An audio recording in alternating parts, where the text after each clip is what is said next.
version of the COVID talk. Let me share my slides. So I'll go through the normal kinds of things I do, sort of the summary, and then drilling down from how the world is looking to how individual countries are looking and regions, and then US and states, and then California and its counties, and zoom in a little bit on Santa Barbara and the neighboring counties. And then a similar exposition where we are with variants and vaccines, which isn't really a whole lot different than last month. And then I have a couple slides on vaccine and mask misinformation to just sort of tee that topic up. I think I'll be adding that as kind of a regular feature, picking a few points that are out in the public and sort of fact checking some of them. And that's it. And then a summary. So, and starting with a summary, globally cases remain quite high. If you look over the whole pandemic, they've really only been higher than this for maybe a month earlier this year. But they do appear to be peaking, so they aren't going up every day like they had been. Certainly last month when I gave this report. The resurgences, as they were last month, are pretty broad. You can find some out of control outbreaks in just about any region. But you can also find a lot of outbreaks that looked like they were still increasing every day that appear to be peaking now, and you'll see that on the graphs. The other trend that's interesting and seems to be more recent than it was for like the middle 12 months of the pandemic is that some of the regions and countries that really managed everything really well and remained very low throughout the pandemic are not that way anymore. And they're seeing large growth in cases. Cuba is an example, was hardly touched at all in the pandemic. And then now they've had so many cases that they're actually in the top 50. I now model them. So they went from being, not significant to being one of the 50 largest outbreaks in the world. Similarly, Vietnam, although it hasn't risen to the level of the really large outbreaks, but it was a very steady, low case rate jurisdiction until a month and a half ago or so, and now its cases are very high. Japan, maybe because of the Olympics, but they were kind of heading that way ahead of the Olympics, but they're now, at about double the highest case rate they've ever had during the whole pandemic. And the same with South Korea, although they're still fairly low compared to the big outbreaks like us when you look at it per capita or however, but compared to how they've been during the course of the pandemic, they're also more than double the highest number of cases per day that they've ever had. So it's interesting. It points to some things that were talked about, and actually I thought a pretty interesting New York Times article about how we're kidding ourselves when we explain what's happening with the pandemic. That we say, well, this happened because of that, and we opened up too soon, or we weren't complying with the mandates, and so this happened, and and it really is. The more I look at it, the more that I listen to the explanations, the more I could see why that article was written. That it really is just sort of chaotic behavior by the virus that's not our capacity to really exactly prepare very well. But at any rate, the next bullet, there are, continue to be variants emerge. They spread and displace the other variants. There certainly is no challenge or evident right now to Delta. Lambda, which I talked about last month a little bit, may be, but it didn't really take much ground this month in terms of becoming a more significant virus globally or even regionally. So it's not clear that that Lambda will ultimately result in a significant impact. But Delta certainly continues to dominate globally all the new cases, or not all of them, but basically in every country, with a couple exceptions, it's the dominant virus, dominant version of the virus. Vaccines continue to grow globally. In a lot of the countries that are developed and got an early start on vaccinations, the daily rates of new vaccinations are declining. In other countries that got a later start, some of them are making really, really fast progress in vaccinations. I'll show you that. There's also some interesting graphs looking at deaths and cases, cases and deaths versus vaccination rates that I'll show you. So as I mentioned last month, there were a lot of outbreaks now that have had, surges and subsidences that are numerous enough that I had to add a fifth outbreak term to all my models. So I went through and did that, and you'll see that several of the big and small outbreaks, some California counties have 5 outbreak models now. So that's a change.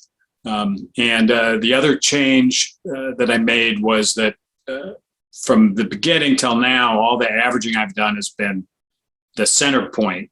So today's average cases look 3 days ahead and 3 days behind, and take that as the 7-day average. And the issue that creates is that today, I don't know what the new cases are tomorrow or the next day. So for today, I have to just take today's as a single point. And when some jurisdictions like Florida, who I like to pick on, Florida starts reporting things only every week, then that anomaly from that averaging technique really exaggerates the impact of that day that Florida reports. So anyhow, I've moved to a lagging 7-day average. So it's a 1.5 year long pandemic. So shifting the averaging point by 3.5 days is not really detectable, but I like to be very clear about the methods I'm using. So that's another change that I did. And continue to see data anomalies in various places, whether it's states or counties or countries, that you'll see in a lot of the graphs. When they're there, I'll point them out. So looking at the world first, these are data, again, all taken from the Johns Hopkins aggregated database. And these are data from Friday, the 27th.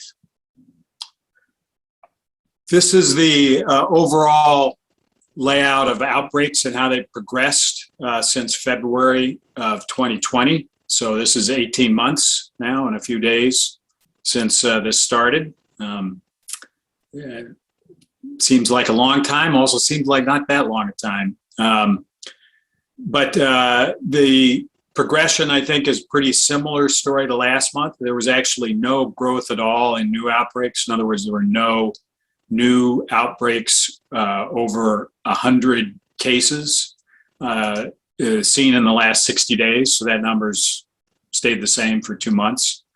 When we look at the medium large outbreaks between 100,000 and 1 million cases, all those pseudo-logarithmic tiers that I tracked went up between 10 and 25%. So a fair amount of growth for a month to see those categories of outbreaks grow by that much. We had 2 outbreaks pass 5 million, which is 33% more. So they went from 6 to 8. And we had 1 additional one past 20 million, which is the biggest category we have so far on this planet. And that was Brazil joining India and the US in between 20 and 50 million. So that went up 50%. So, at 700,000 cases a day, new cases a day, as I mentioned, these larger outbreaks are going to be growing. In terms of the outbreaks I track, the 50 biggest ones, Cuba, as I mentioned, is now among those, as is Georgia, the Eastern European country, not the Southeastern United States state. And the 2 that fell out of the top 50 were Ecuador and Bolivia. And as you'll see, Latin America has come much closer and really much more universally under control, not universally, but much more broadly under control than it's been in a bunch of months. So Ecuador and Bolivia dropped out. We also now, all the 50 outbreaks are larger than 500,000. So up until now, there were between many and several handful that were less than 500,000. And this is the regional share breakdown and how it's changed. So the notable things over the last month start off with North America. And you can see here it's pretty small all the way through June and into July. The green, the sort of, saturated green part of the graph. And then it just really blossoms out here over the second half of July and August, really. So North America had the biggest change of any of these regions over that period. It's now back up to about 25% of the new daily cases are arising in North America. We had been down in the 5% range a couple months ago. So that's not good news for this continent.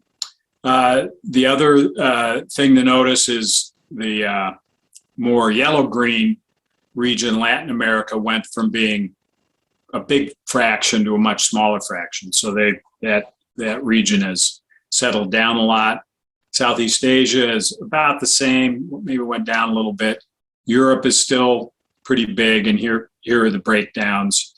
The other thing at the bottom here to notice, for the first time in a long time, East Asia is kind of registering. It's still fairly small, but it's a big change. So since the very left-hand side, when the entire outbreak was in China, East Asia has remained a really small, and then a little bit in the beginning, South Korea contributed to that. But once Korea and Japan briefly got their outbreaks under control, East Asia has really not been a contributor to global new cases, but they are again now, unfortunately. Africa also had not been much of a contributor outside of South Africa, but as you'll see in the graphs, North Africa and South Africa, but the change has been North Africa is also a contributor to about 5% of the global cases. So moving into the country models, since Ecuador dropped out, they are no longer my R-squared outlier. Now it's Kazakhstan. And Kazakhstan has repeatedly had very erratic fatality data reporting. So their R-squared is displaced from everybody else's in terms of deaths. But other than that, the R-squareds are quite good. And they will kind of naturally get better the more data points we have anyway. So that's why they all look, they look 0.999 or bigger is pretty big for an R-squared. But for these kind of data, you can't interpret too much about the absolute value of the R-squared, just the kind of relative position. So these are the cumulative cases for the world.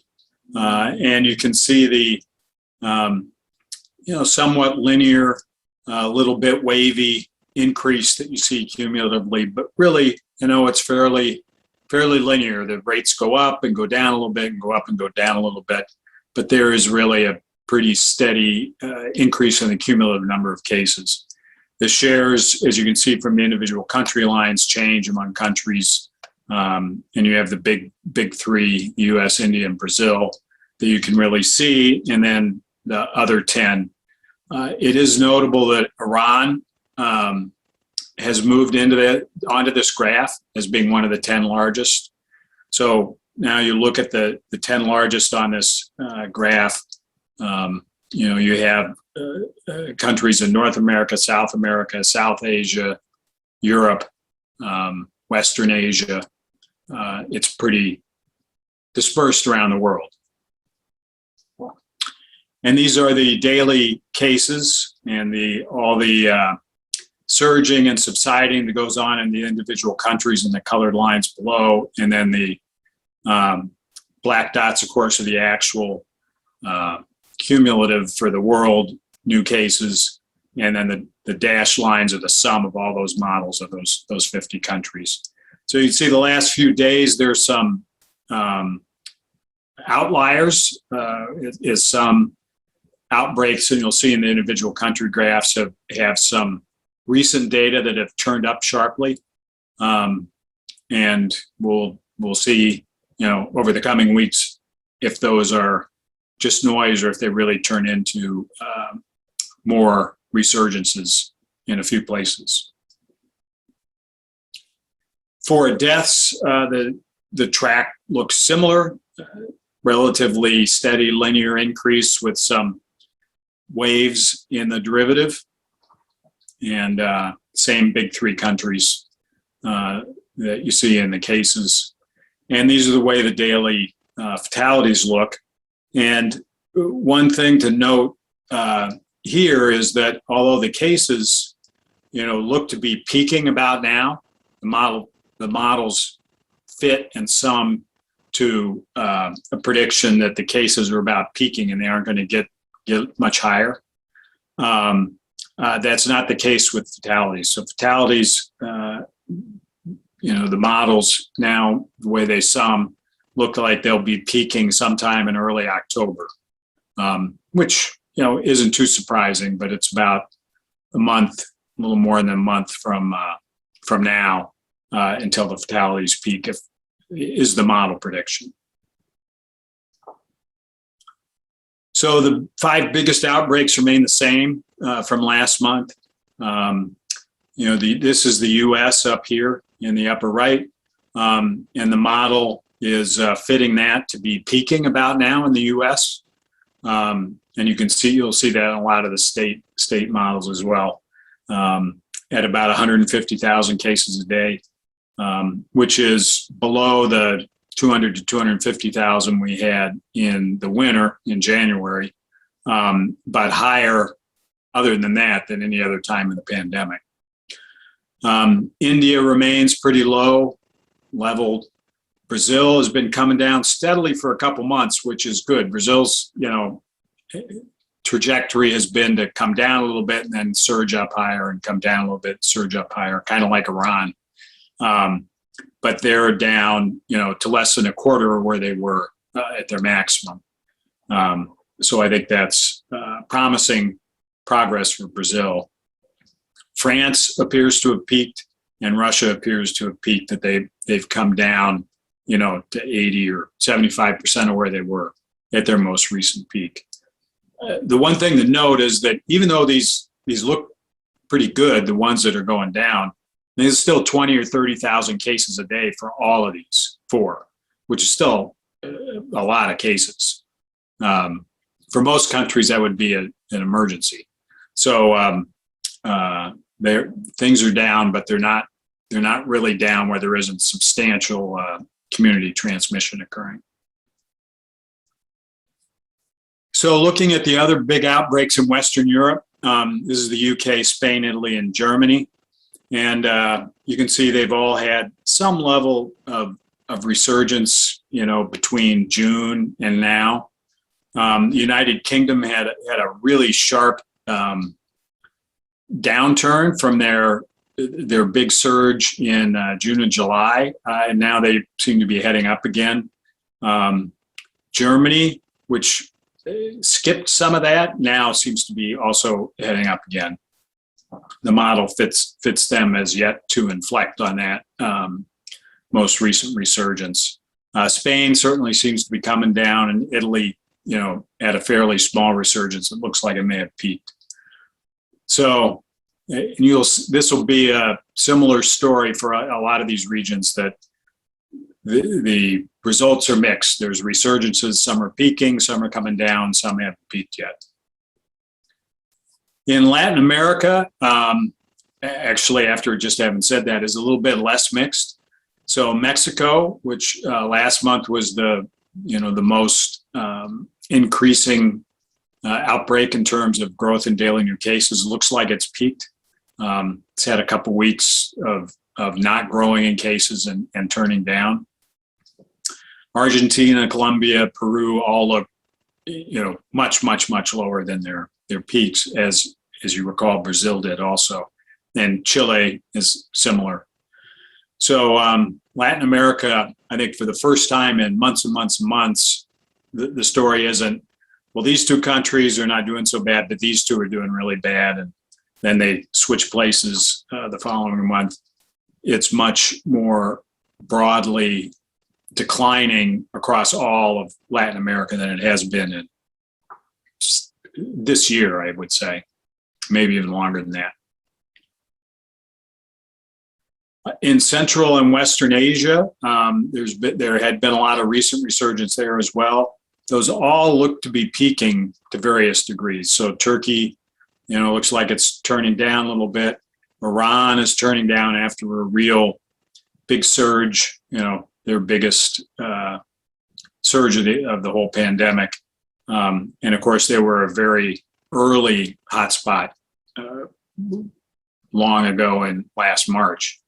And Kazakhstan, which had been growing pretty much out of control last month, looks like it may have peaked. But you can see some of the whining I was doing about Kazakhstan's data. It's actually not as bad on cases as it is on fatalities, but it's a little bit noisy, but the model is fitting it as having peaked just recently in Kazakhstan.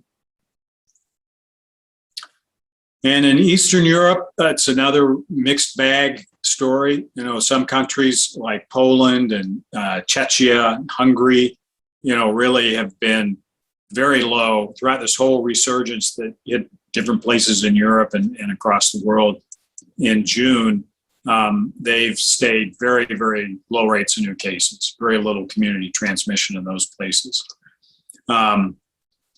In Russia and Georgia, which had a recent resurgence, although I didn't fit their graph on here, and Russia was on the first country graphs. They're declining from their peak, and they did experience that summer resurgence like we're seeing in the U.S.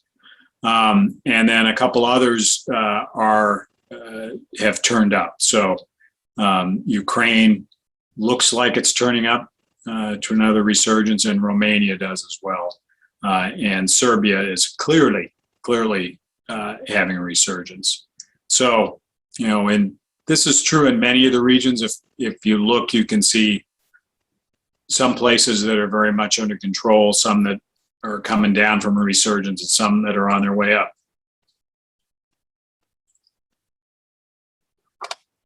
The other three places in South Asia I track outside of India, Bangladesh, Pakistan, and Nepal, are all down from their peaks. The most recent being Pakistan.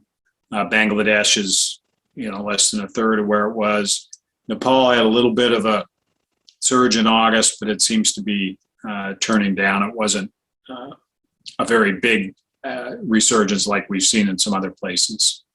So, and of course, India is far down from their peak. So overall in South Asia, they still have a fair contribution to the overall new cases because they do have a very big population there, but it's not the out of control situations we saw with India and then subsequently with Bangladesh and Pakistan, for example. And in North Africa and the Middle East, similar to the kind of Eastern Europe story, some are declining or low, like Jordan and the United Arab Emirates. Some look like they've peaked. Morocco and Lebanon look to be coming down from their most recent resurgence. Morocco had quite a big growth with higher cases than they had during the rest of the pandemic. And then others are either just starting, like Tunisia appears to be, or continuing well into a big resurgence like Israel. So Israel pretty much since the middle of June has been seeing a very significant, steady growth in cases, and are just about to exceed their previous all-time high in daily new cases. So very diverse behavior in that region. And in Southeast Asia, which when we looked at them collectively last month, they were mostly out of control. Really, Indonesia had started to turn down. But it looks like Malaysia is peaking. Thailand looks like it's turned over and has started to head down. The Philippines, however, which last month looked to be pretty much level, are now surging again and have passed their previous high in daily new cases.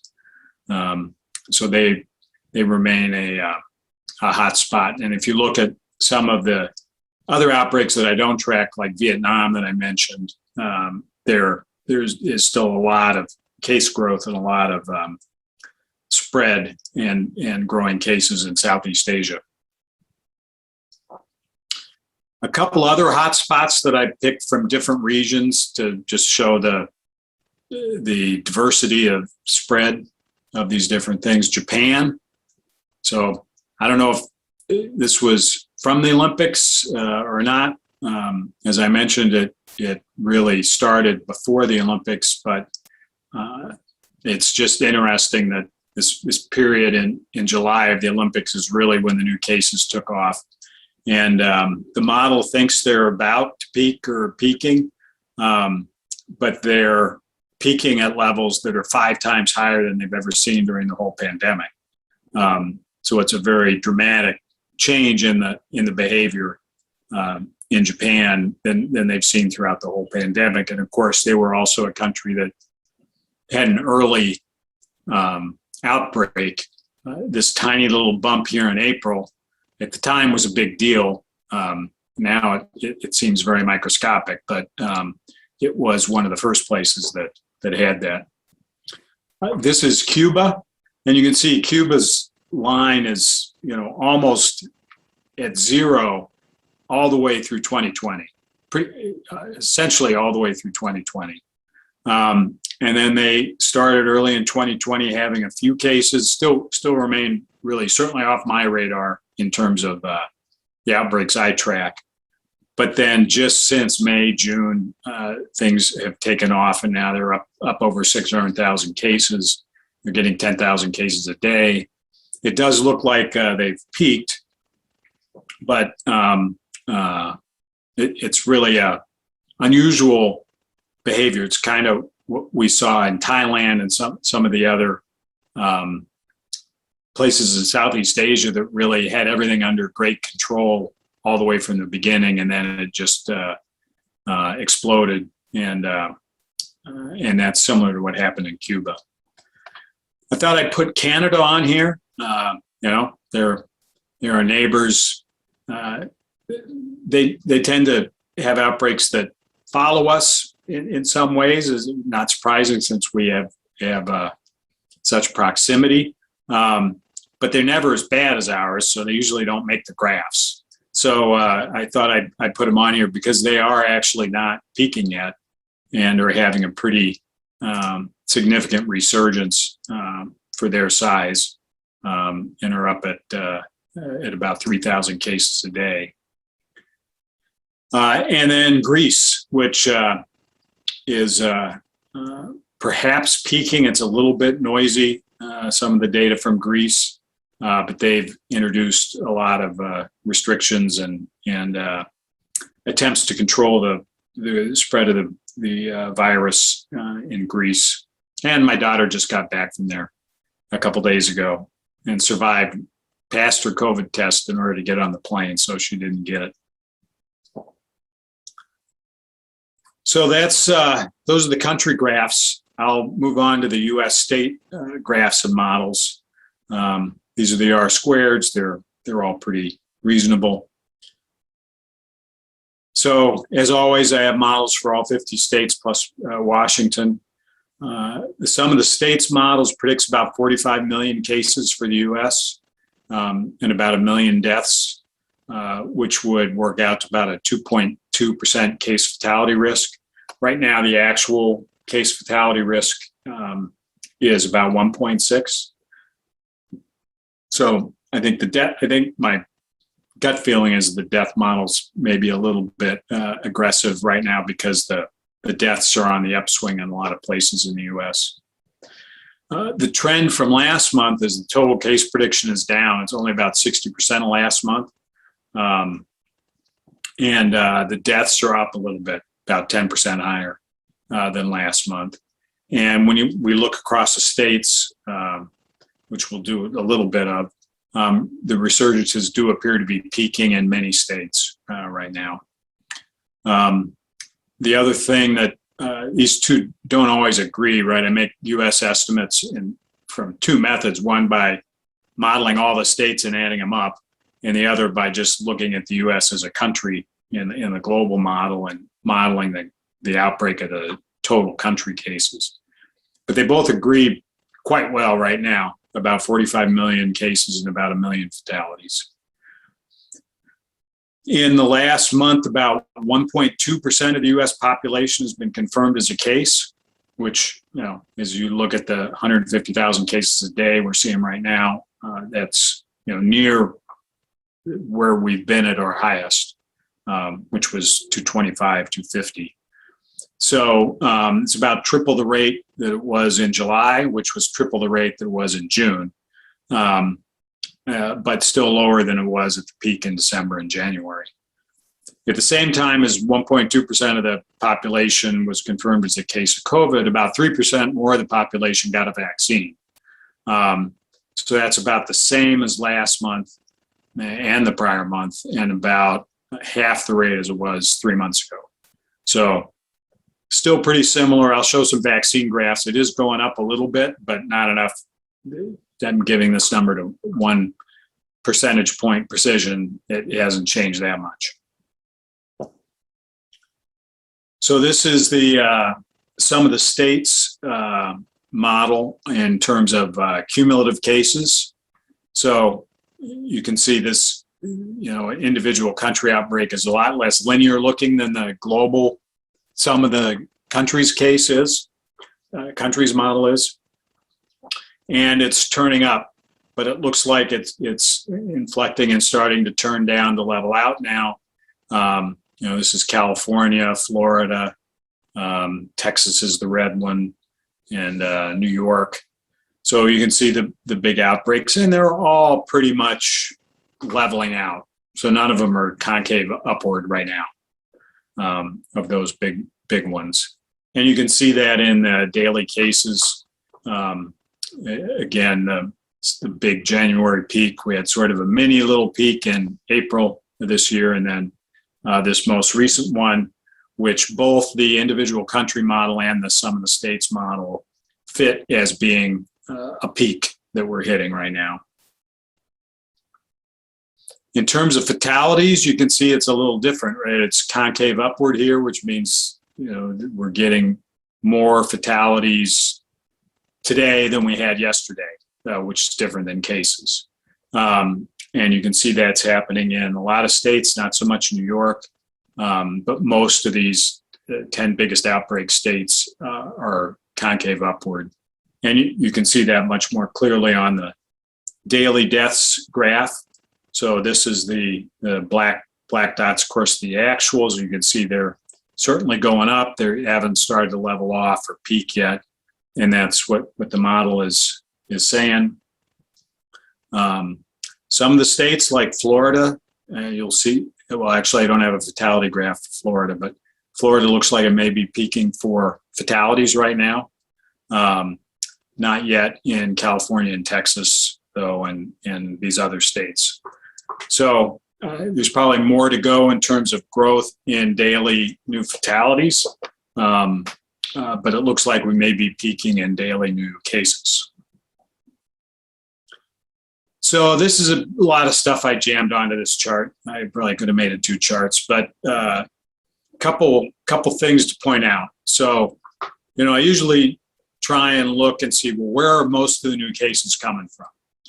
And In this case, about 51% of the new cases came from these 7 states. It's usually between 5 and 7 states that account for about half. Sometimes when we're when we're settled down more, it's 40%. But generally, 5 to 7 states will make up half the new cases. And in this case, these 7 make up about 37% of the population. These 2 columns on these 7 biggest contributors to our new cases. The first is what percent of the cases over the last 14 days came from that state, and then what's their percent of the population. So if the case rate per capita was similar in all the states, those numbers would be the same.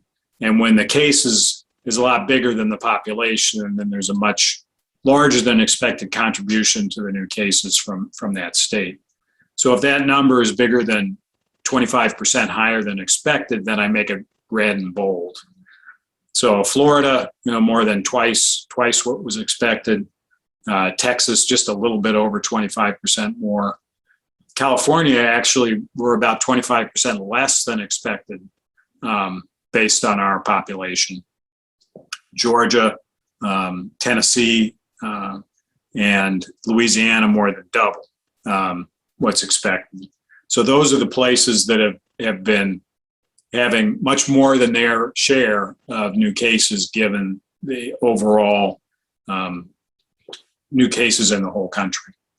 And then I took a look at ranking all the states. So I looked at, in the last 2 weeks, which states had the highest new cases per capita. So these are new cases per 10,000 people. And the top 5 were Mississippi, Florida, Louisiana, Tennessee, and Kentucky. And I thought, wow, those states are all kind of close to each other. And then I looked at which ones had the fewest new cases per 10,000, and that was Maine, Maryland, Connecticut, Vermont, and Michigan. Those states are also not all that far apart. There's no Western states or Midwestern states. So I made a map with the top and bottom 10. So the green states are the 10 states that have the lowest new cases per 10,000 over the last 2 weeks. And the red states are the 10 states that have the highest new cases per 10,000 over the last 2 weeks. And so you can see it's this really contiguous chunk of the southeastern U.S. that has the most, plus Alaska. I guess it probably just doesn't take too many cases because Alaska doesn't have that many people. But other than Alaska, that's exclusively those states in the southeast. And then it's this block of states in the northeast, not Rhode Island, but instead Michigan, which is also not contiguous, but nearby. So anyhow, I found that be an interesting observation. The other interesting thing to note is to look at the range. The Maine has 20, Mississippi has 156. That's almost an 8-fold difference in the rate of new cases per 10,000 people, which is a pretty big difference. And keep that in mind as we go through some of the vaccination stuff and everything. But that's what this middle table shows, and what those top 5, bottom 5, top 10, bottom 10 represent. These are the graphs of these 7 largest outbreaks, and you can see that at least from the model's perspective, they are all either just about to peak or have peaked. The model is fitting them all as that, either peaking or just about to peak. And you can see that most of them just about matched their previous totals, with a couple exceptions. In California, we didn't really come close to our previous peak in daily new cases. And in Louisiana and Florida, they actually exceeded by a fair margin their previous high in new cases. The other ones were similar. And then a colored map that I show every month. This is last month's map. Everybody remembers this was all colored in 50, which hadn't happened, I think, since December. And then it had a couple red states, which means new highs in daily new cases, reached in the last week. This month, there are a number of states that are white, which means no new peak and fewer cases in the last 7 days than in the 7 days before that. Two states reached new peaks in daily cases, Oregon and Mississippi. I hadn't really been paying that much attention to Oregon, but they've actually had quite a resurgence and now have reached a new all pandemic record for daily new cases in the last week. 43 of the states and DC had more cases in the last 7 days than in the days previous. So you can see neither California nor Texas was one of those. And some of these other states that got hit early and hard with Delta, like Arkansas and Missouri, Louisiana, are actually a little bit on the downswing. So they had fewer cases over the last week than they did the prior week. Moving into California county models. So I should have put Santa Clara County on my naughty list at the beginning too, because they added 100 deaths in a day, and they usually get 10, and then deleted 400 of them less than a week later. So it messed up their R-squared. But other than that, models fitting in a satisfactory way with the actual data. So still tracking 30 counties in California. The sum of the counties models predicts about 5 million cases for California and about 80,000 deaths, which works out to a 1.4% case fatality risk, which is a little higher than we have right now. The case prediction has decreased significantly since last month. It was 7.5 million last month because we were on the upswing, and the model, did its best job to fit that, and it overestimated the number of cases we'd get. And the death prediction went up a little bit from 70 to 80. And you can see that here, this is Los Angeles County, which is big enough that it's worth looking at by itself because it represents so much of California's population. And you can see it's peaking right about now, and deaths are on the upswing and peaking, but not anything like the levels we had in January. And these are the cumulative cases for the what are shown are the 10 biggest counties and then the state. And again, on this graph, LA County is so big that it has to be on this left axis. The only graph that's like this are the ones I show where you read LA County and the whole state over on the left, and then you read all the rest of the counties on the right. LA County is just too big. But you can see that for cases, things are concave downward and starting to level off. And when you look at daily cases, you can see that peaking. It's also this graph, struck me as how sort of harmonious all the counties are. Right? They're all going up together and then down, and they all go up together and then down. And then here in this most recent wave, they've all gone up together and they've just about all peaked. We don't have any counties with a tail sticking up as they're surging while everybody else is coming down. It's been pretty synchronized for these big outbreaks. But it does look like we are peaking in the neighborhood of 15,000 new cases a day. Still, it's a lot of cases, but it hasn't kept going up to the level where hospitals get stressed and really a lot of things get taxed, but still a lot of people get sick. And when we look at fatalities, this actually, there's a little jiggle here, is this thing I was talking about with Santa Clara. But you can see that hasn't started to be concave downward yet. And you can see the most of the counties are not going up. This one right here, which is Sacramento, is.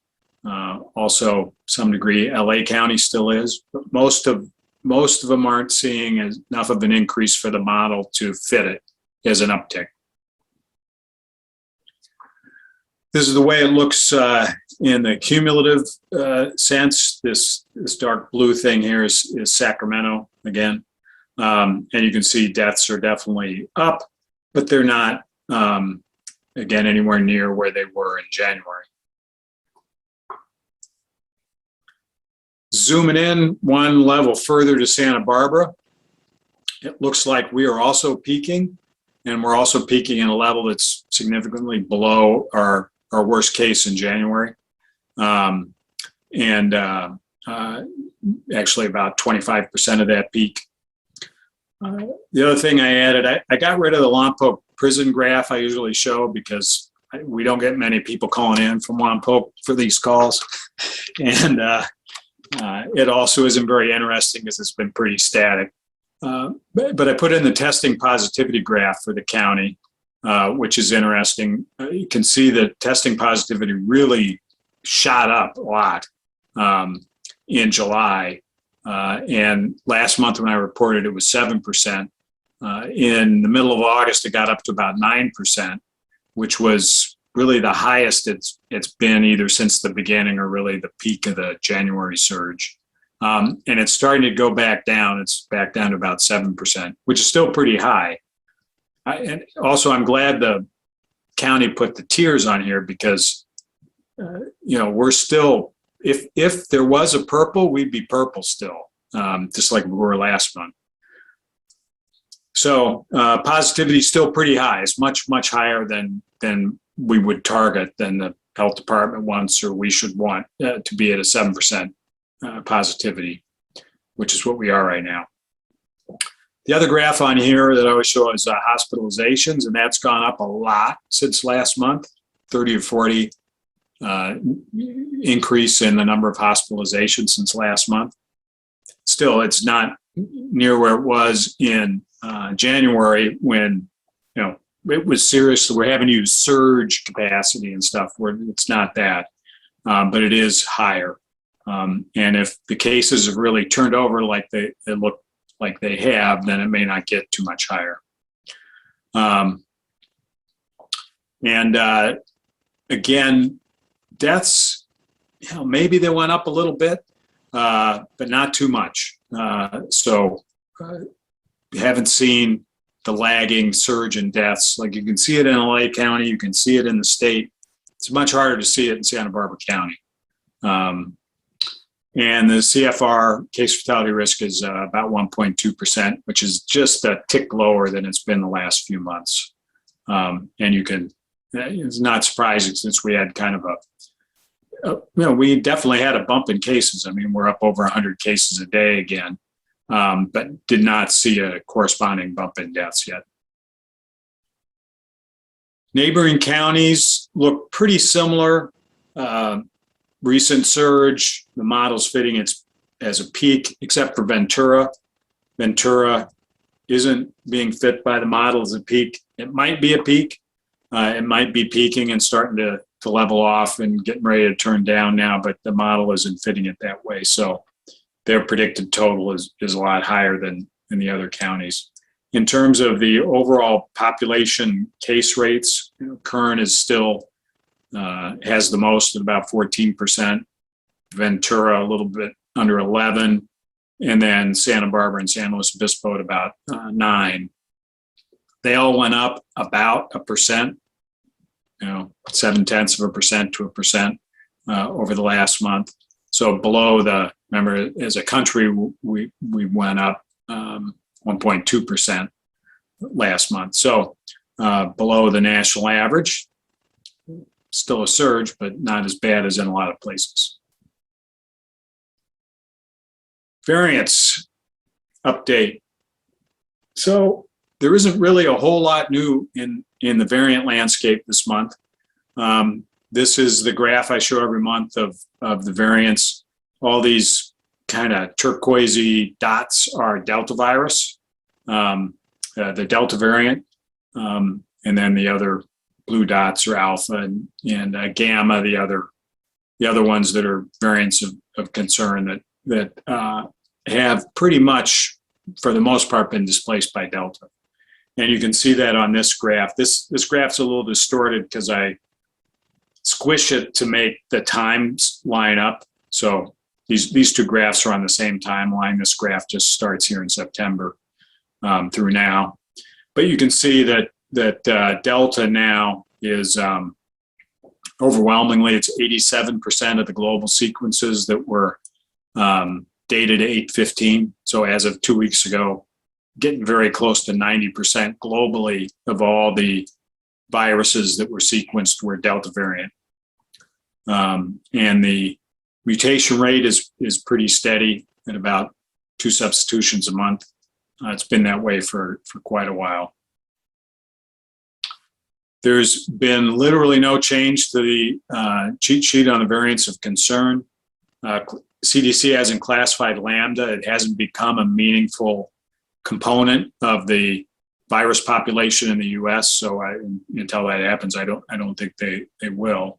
It is in the U.S., but it hasn't grown past the very, very minor levels so far. Still no variants of high consequence, and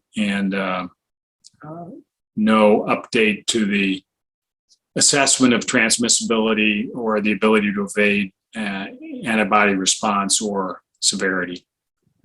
I kind of am hoping that some of these get filled in a little bit more, because these variants have been around quite a while, and certainly Delta. There's a huge amount of data on Delta now, and we should be able to do better at quantifying its transmissibility and how its ability to evade an immune response and the severity of disease. So these are the variant graphs for some countries, these aren't representative. In other words, for the vast majority of the countries, when I look at them, they look at like the UK or the USA. They're just all green now, which is Delta. So you look at all the countries in Europe, look at most of the countries in South America and Southeast Asia and South Asia. They're all pretty much green now, which means all those outbreaks are dominated by Delta. So I picked these other ones specifically because they weren't, and just to see how other variants that are seem like they may have. We may have some more things to learn about them. One of them is Gamma or P1. So Gamma was, present in the U.S. in non-trivial amounts, and Delta has now pretty much displaced it. In Brazil, P1 or Gamma was dominant, and Delta's looks like it's displacing it. Always the last data point here, not always. In general, the last data point on these graphs may be very uncertain because it's made up of just a few samples that came in from that week, and next week there'll be more, and that number will resolve. So it looks like Delta is displacing P1 in Brazil, similar to the way it did in the US.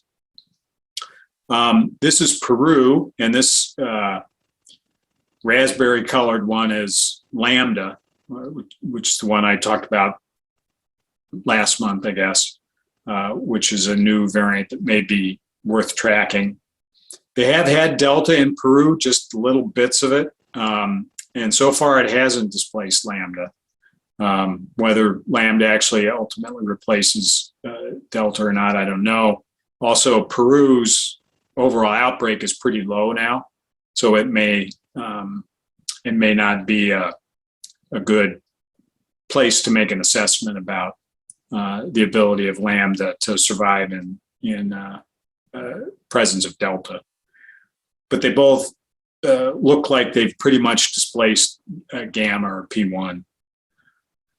The other interesting one is there's one that the WHO hasn't given a Greek letter to, 21H, that's come to be the dominant virus in Colombia,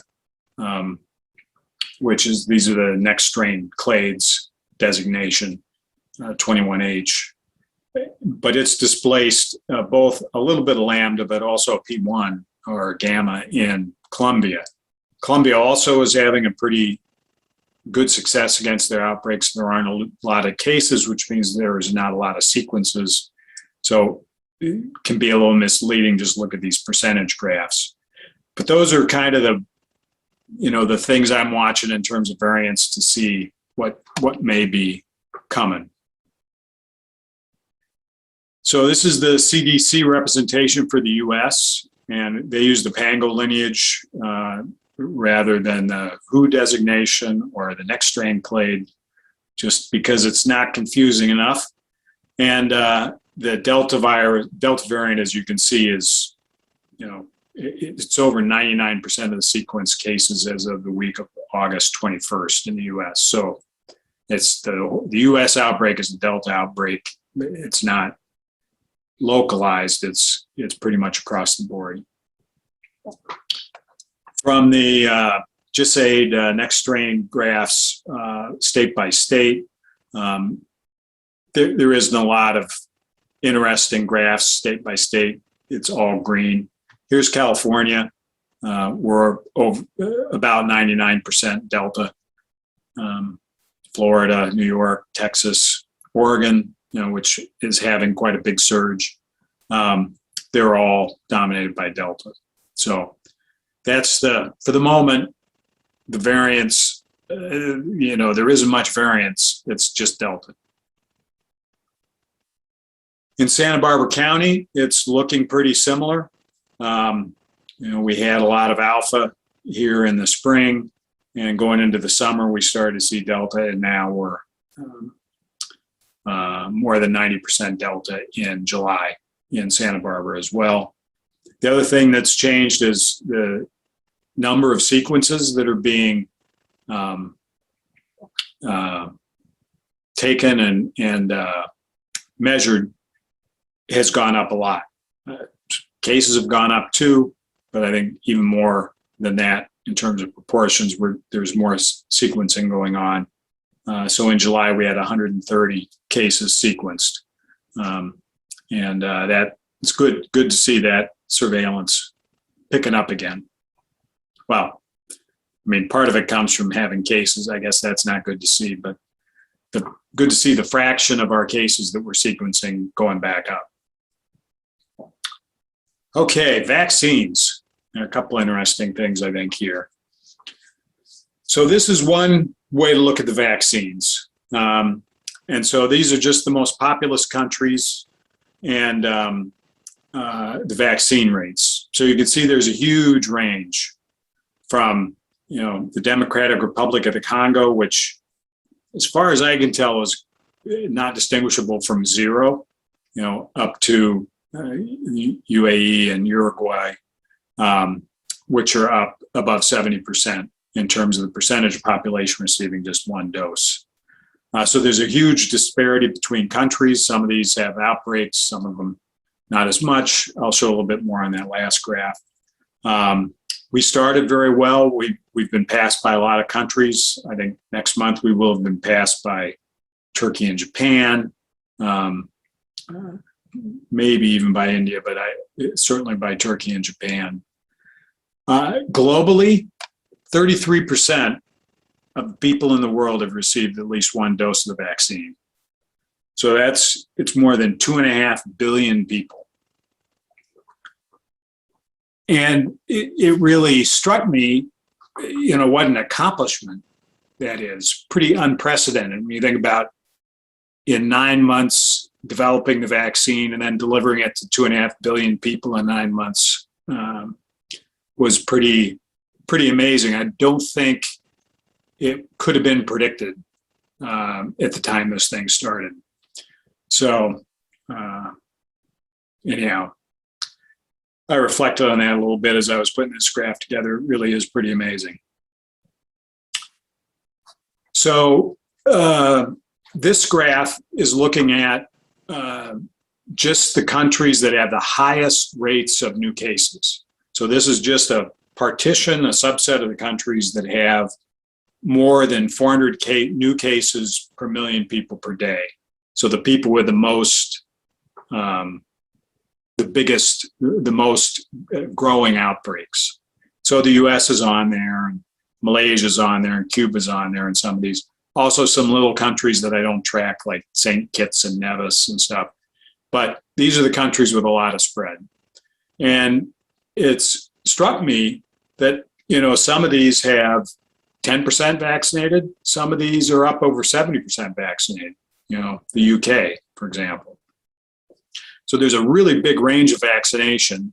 And even among the countries with the highest case growth. So, and the range is from about 400, again, 400 was the cutoff, to about 1,000. So about a 2.5-fold range of new cases per million per day. Global average is about 80 million cases per day. So, you know, these are all significantly higher than the global average. So that was, you know, disappointing maybe, that some of these places that have really vaccinated pretty well are still having pretty high case transmission. I mean, the UK has been above 60% vaccinated since the beginning of June, and they're still here at the end of August having high case growth. So I also looked at countries with daily deaths in the very top end of it. And so that turned out to be greater than 7 deaths per million people per day. And you notice a lot of those countries aren't on here. UK, the US aren't on there. And so here we still have a wide range of vaccination. But if you look at 30 days ago, when somebody who's dying now would have had the opportunity to be vaccinated or not and protected or not. 30 days ago, all but one of these countries was more than 65% unvaccinated. So in this case, the partitioning of which countries have the highest new fatalities from COVID and which countries have low vaccination rates are much more congruent than they are with cases.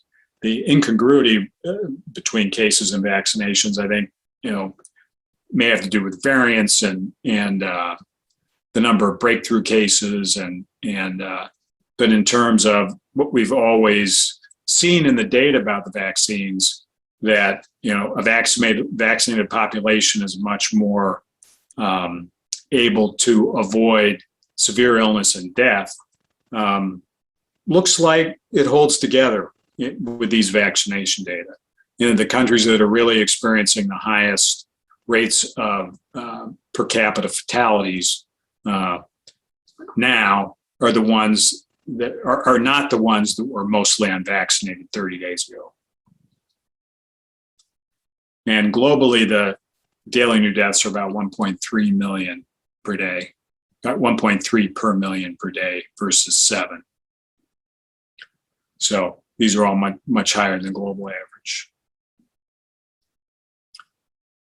This is the way the vaccination looks in the US. So, of course, it went way up, then it went way down. Now it's going back up again. It went up a little bit last month. It went up a little bit more this month.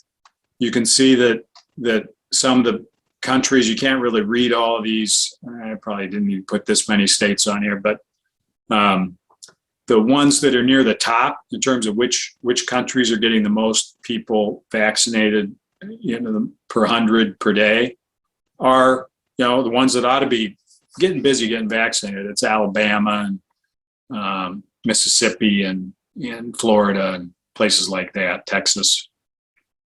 So it's gone up. It's almost to 0.25 per 100 per day, where it was down under 0.1 at its minimum. In terms of which states are most and least, so Vermont is still the most vaccinated. It actually hasn't changed since last month. So it was 76% last month to 76% this month. Last month, Mississippi was the least vaccinated place. They've had a pretty well publicized tough go of it with COVID. And now they've actually passed a couple states, and Idaho is the least vaccinated state in the country at 44%.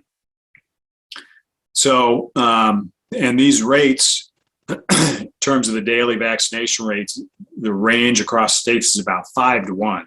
But when the pandemic started, and it was really a supply limited vaccinations going on, the range was much tighter than that. It was less than 2 to 1 range between the states.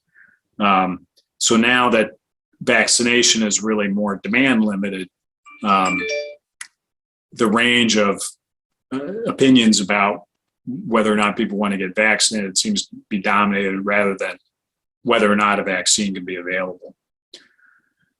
In terms of the overall population, as I mentioned on the earlier slide, it went up by about 3%, so about 61% of the US population, that includes people who aren't eligible, has received at least one dose, and about 52% are fully vaccinated.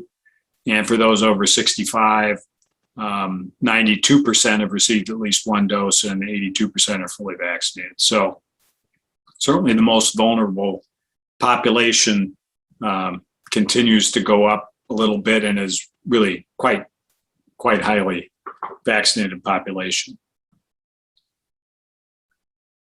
And I redid this graph, if those anybody remembers it from last month, where I looked at each individual state, and I looked at what percent of that state is fully vaccinated. And in this case, this month I actually did it, what percent of that population was fully vaccinated 4 weeks ago. And then I looked at over the last 30 days, how many new cases per 1,000 were there, and then how many new deaths per million were there. So what was their vaccination vaccination level going into these last 30 days, and what was the outcome in terms of new cases and new deaths per 1,000. And by looking at it that way, actually these p-values all dropped by an order of magnitude.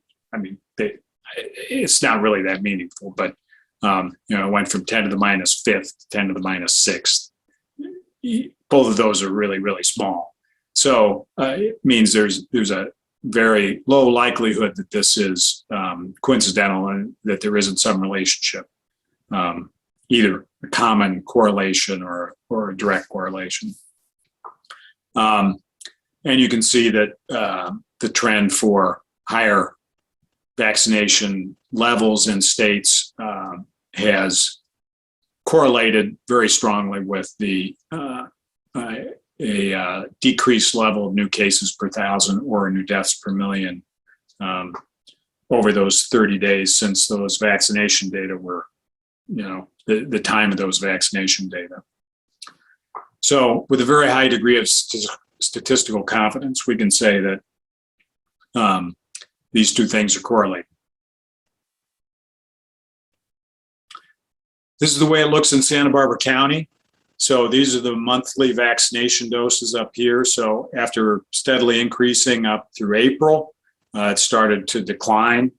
And it's going to go up in August. So August isn't quite done yet, but it's already higher than July. So we'll end August with an increase in new vaccinations. Still not much different than 600 doses per day, but it will be up a little bit. And it's the first time it's gone up since March to April. So in Santa Barbara, about 62% of the population is vaccinated, which is about a 3% increase, very similar to the national average. 55% is in terms of the increase. 55% of the population is fully vaccinated, also up 3%. When you look at just the eligible population, about 74% of the eligible population. So people over 12 are vaccinated, and 64% of that same eligible group is fully vaccinated. This graph down here is by age group. So, of course, under 12, you're not eligible, so nobody's been vaccinated. 12 to 15 up through 75 and over. So you can see certainly in the 50 and over age group, there's a well over 70% of people have been vaccinated. May even be 75% are fully vaccinated of those groups. And then it falls off a little bit for the younger folks. And then one more graph, vaccinations and case rates. And I really do like that the health department publishes this graph. So these are, this red line is the case rate, the new cases per 100,000 in the unvaccinated population in Santa Barbara County. And this dark blue line is the new case rate per 100,000 for the vaccinated population.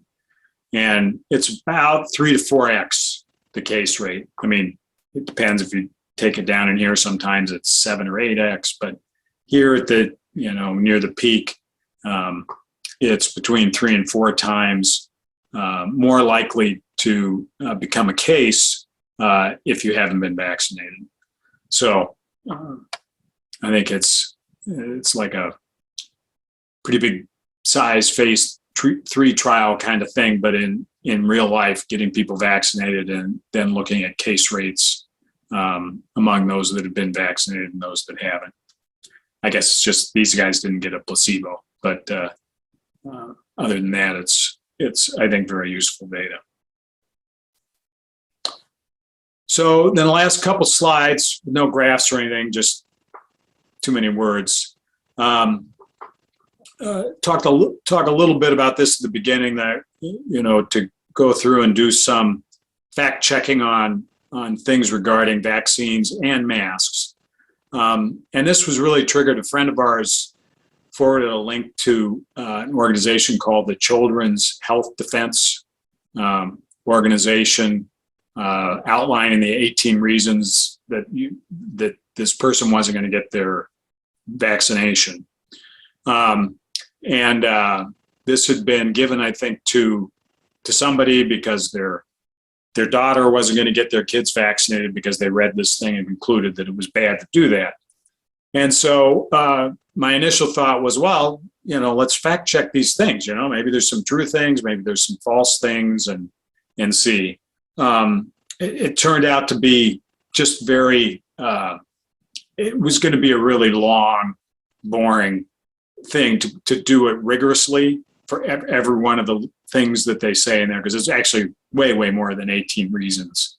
But it is quite a mixture of things. Some things that are true, like Pfizer as a pharmaceutical company has gotten in trouble for a lot of stuff, not for offering vaccines that don't work, but for other things like marketing drugs for things they aren't approved for and bribing people. And there's definitely had some ethical challenges over the years, Pfizer. But a lot of things were like that were really just reasons not to get any vaccines, not to trust the drug companies. It wasn't anything about why or why not I should get the COVID vaccine. It was just why I should should never get a vaccine and never trust the drug companies. So it doesn't really inform a decision about the COVID vaccine. And it just kind of reinforced that this group is just against vaccines, period. And all this stuff was a mixture of, some of the stuff was accurate, like I mentioned about Pfizer. Some of it was just inaccurate. Like Johnson & Johnson's never made a vaccine before. Well, that's not true. The subsidiary of Johnson & Johnson, Janssen Pharmaceuticals, that makes this vaccines, actually is Janssen, has its own company called Janssen Vaccines. It has an Ebola vaccine. They have a bunch of other vaccines in trials. So some of the stuff like that was just not true. But all in all that stuff is just, again, it's reasons, not to ever get a vaccine more than anything specific about the COVID vaccine. A lot of the information that was in there about the testing of the vaccine was inaccurate based on my, review of the phase 3 trials. For example, there were thousands. I think there were 7,500 just in the Moderna trial, people in the trial that were over 65, and the site claims the vaccine was untested over anybody over 55 years old. So that's just, simply very simple to prove is to be inaccurate. So there was a lot of different things in there. Really, to unpack all the claims and the truth would have made this really long. It's already probably too long.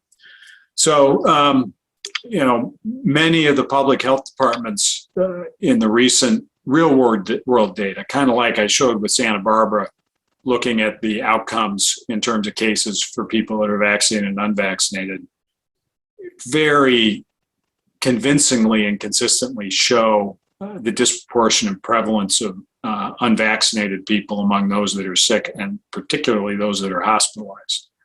So it's always good to look at data from sources that don't have a dog in the fight. A website created to battle vaccines and vaccine companies, you know what kind of information you're going to get. So I think I'll try and pick some of these topics if there's broadly disseminated misinformation about something to talk about. And it was really all triggered by this question from our friend about how do I convince my daughter to get her kids vaccinated.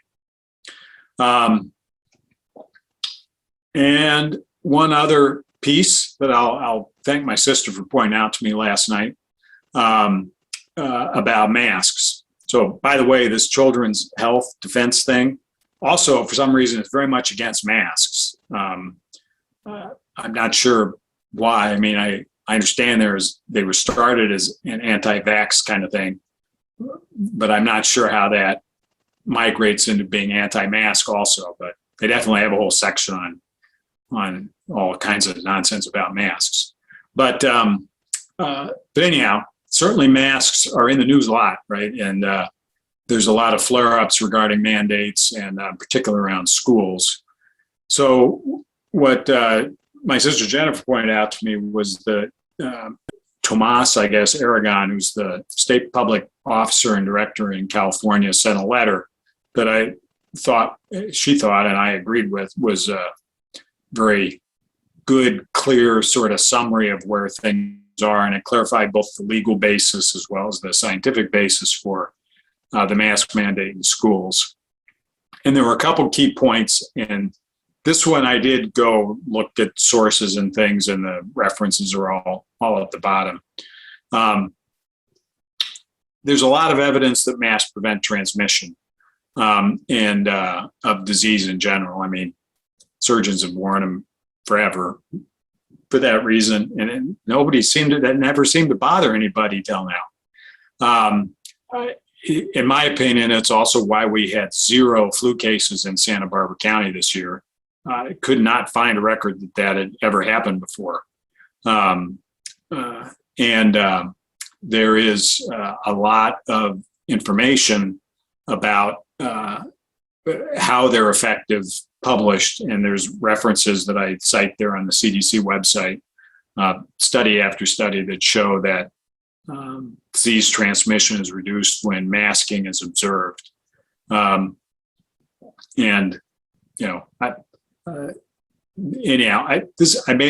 not so much worried that there are a lot of people that tune in to listen to this that I need to convince about any of this, but if you need sources, they're listed on here for the actual data that support that assertion.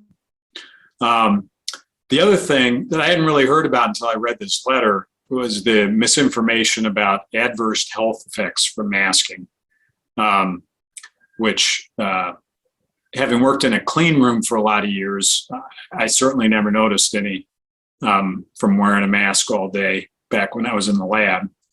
But the interesting thing I learned was that there was actually one peer-reviewed scientific paper that went to pre-publication, and I think got latched onto by a lot of folks arguing against mask mandates, that indicated there were unhealthy levels of CO2 built up in the mask, and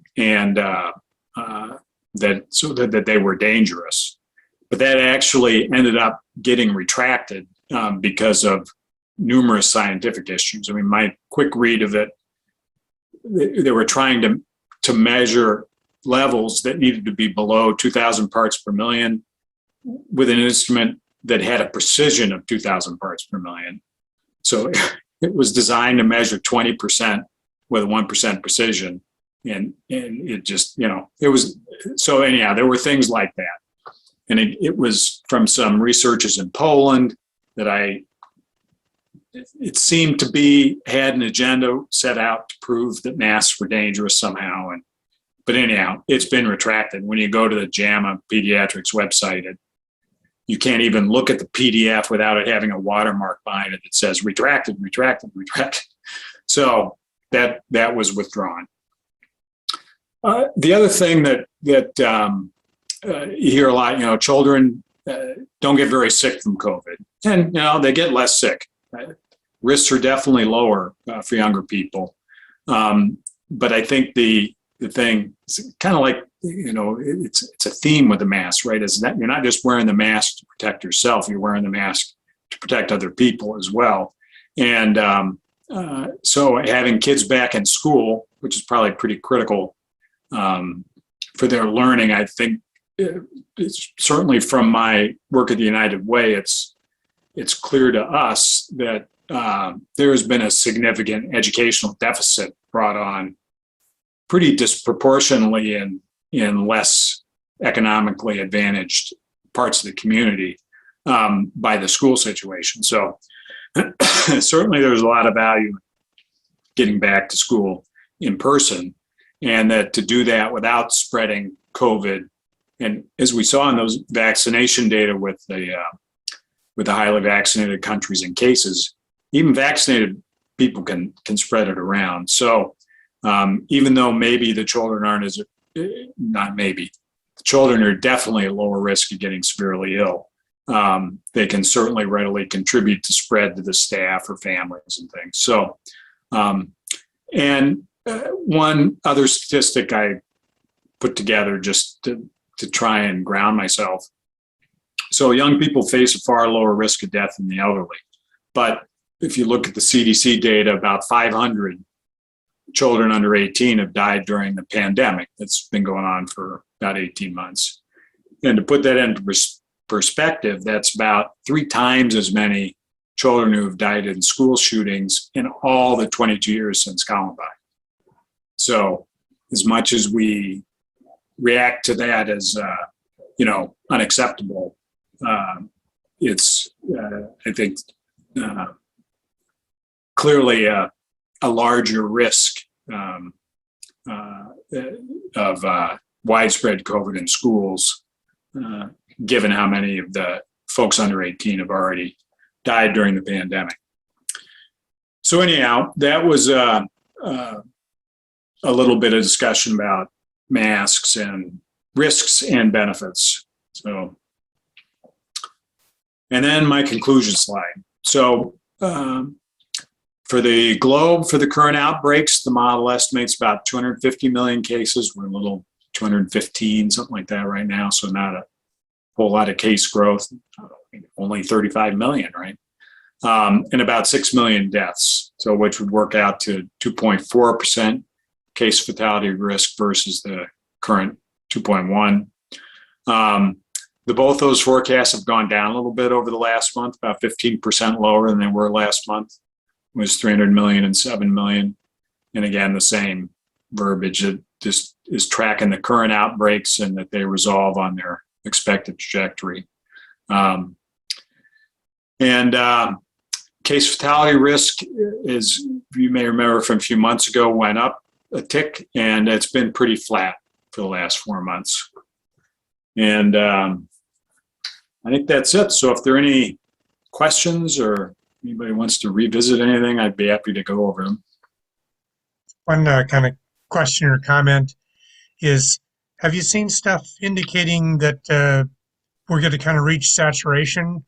We'll reach herd immunity just by infection and combination of infection and vaccine. I heard someone making a claim that was going to happen in Florida in September, but I haven't, that was just one person's claim. I haven't seen any good data on that.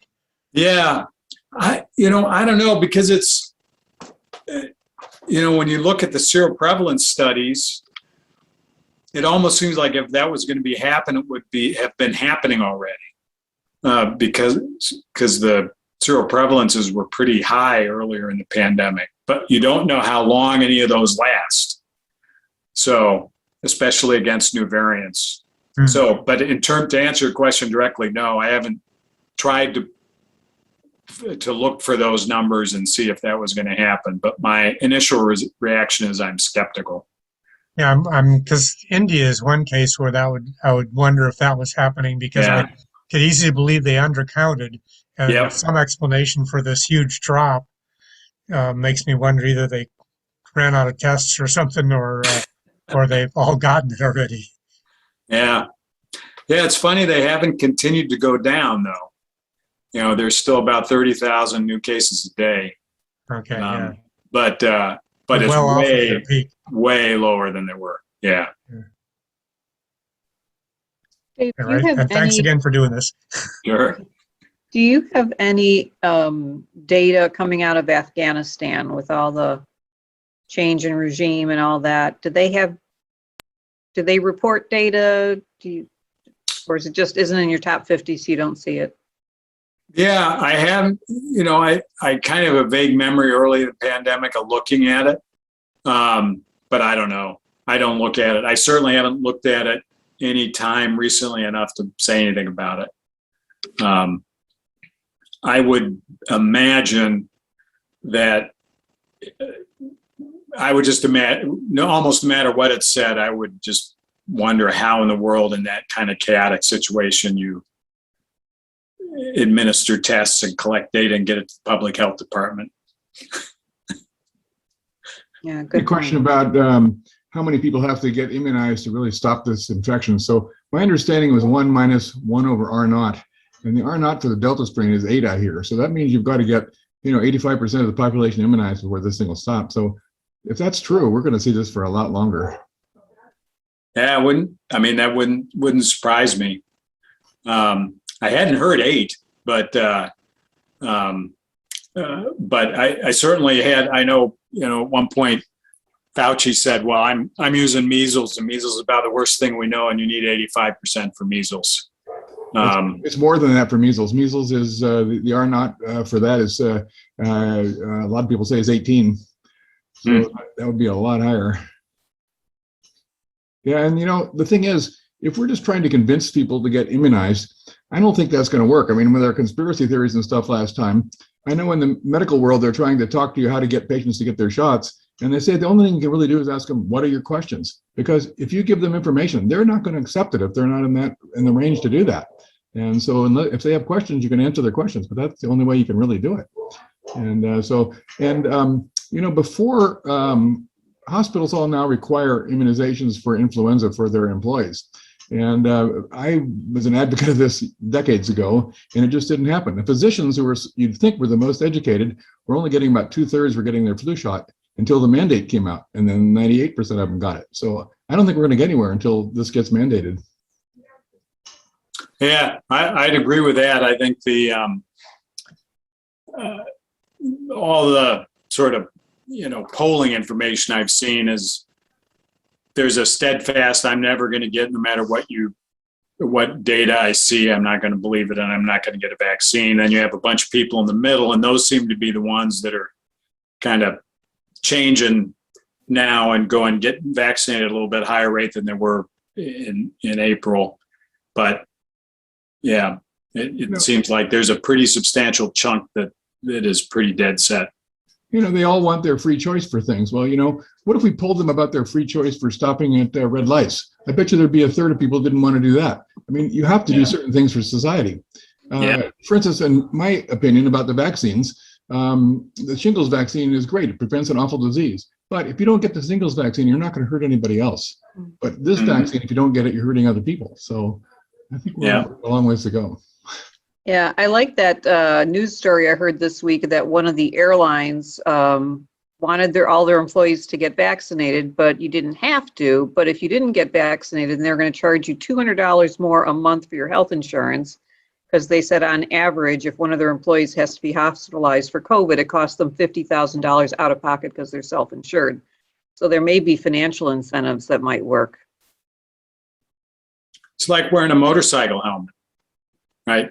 Society only has an interest in you wearing a motorcycle helmet because we all are going to have to pay if you end up with a traumatic brain injury. And we tolerate, I know people object to that, but well, their seatbelts are the same idea. So here's what we ought to do. This would work. Say, okay, if you go to the hospital and you don't have your immunization, we won't admit you for coronavirus. And that'll get them out of the gene pool also. Yeah, I was wondering, Dr. Rogers, do you think that the way they triage patients would ever change based on blaming the patient for not getting a vaccine? So why should we have to let this heart patient wait when you could have prevented it? Do you see that ever changing, or how do they affecting triage? I would be worried about that. I don't think it's, I think you got to take each person's face value when you come in, and you try to reduce risks of these things. The people who are drug addicts who come in with a drug overdose, boom, they're going to die. They get taken care of first. Yeah. Any other questions or comments? Thanks very much for these. I love your talks. great. Thank you. Okay, thanks, everybody. All right. Dave, you going to do it again, or do you think the pandemic's going to be over by then? I suppose I'll do it again. All righty. Thanks so Well, much. we just have a wedding to work around Oh, that's right. during the sort That's of right. normal time slot. So, We'll figure that out. yep. All right, thanks.